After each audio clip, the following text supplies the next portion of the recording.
البتہ ایک صحیح حدیث موجود ہے شعبان المبارک کے بارے میں صحیح سند کے ساتھ، وہ سنن نسائی کے اندر ہے کہ آپ صلی اللہ علیہ وسلم شعبان المبارک میں کثرت سے روزے رکھا کرتے تھے. اب یہ چونکہ کریٹیکل حدیث ہے، اب میں دو نمبری نہیں کروں گا کہ میں شب برات کا رد کر رہا ہوں تو میں یہ حدیث چھپا جاؤں، کیونکہ الحمدللہ میں نے تو وہ حق بات کرنی ہے جو اہل سنت کا عقیدہ ہے اصحاب الحدیث کا، وہ بیان کرنا ہے کسی فرقے کی پرواہ کیے بغیر. تو یہ کریٹیکل حدیث ہے، لہٰذا میں اس کی انٹرنیشنل نمبرنگ بھی آپ کو بتا دیتا ہوں. 2359 سنن نسائی کے اندر.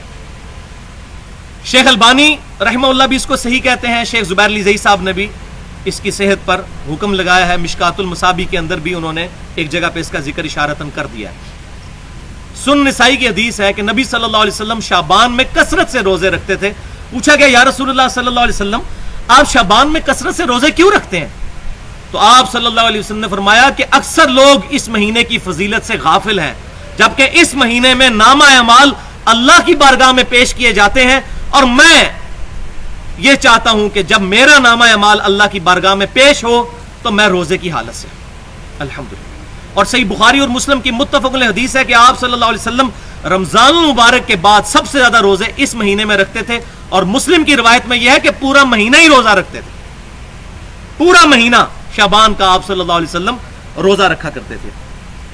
تو اب اگر شعبان میں کوئی شخص وہ 3 روزے رکھ لے جس کے بارے میں صحیح مسلم میں حدیث ہے کہ آپ صلی اللہ علیہ وسلم نے فرمایا جو شخص مہینے میں 3 روزے رکھ لے، ایام 20 کے روزے، چاند کی 13، 14 اور 15،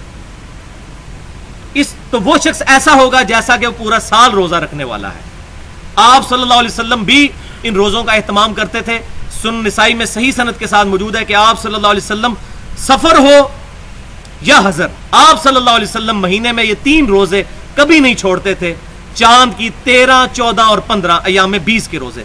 بلکہ صحیح بخاری اور مسلم کی متفق علیہ حدیث ہے، سیدنا ابو ہریرہ رضی اللہ تعالیٰ عنہ کہتے ہیں کہ میرے محبوب صلی اللہ علیہ وسلم نے مجھے وصیت کی تھی کہ مہینے میں یہ 3 روزے ضرور رکھنا. 3 باتوں کا عہد لیا تھا. 3 روزے رکھنا، روزانہ اشراق کی، چاشت کی، دوحہ، یہ تینوں ایک ہی نماز، اوابین، یہ تینوں ایک ہی نماز کے نام ہیں، یہ نماز پڑھنا، اور تیسری چیز سونے سے پہلے وتر کی نماز ادا کر لے.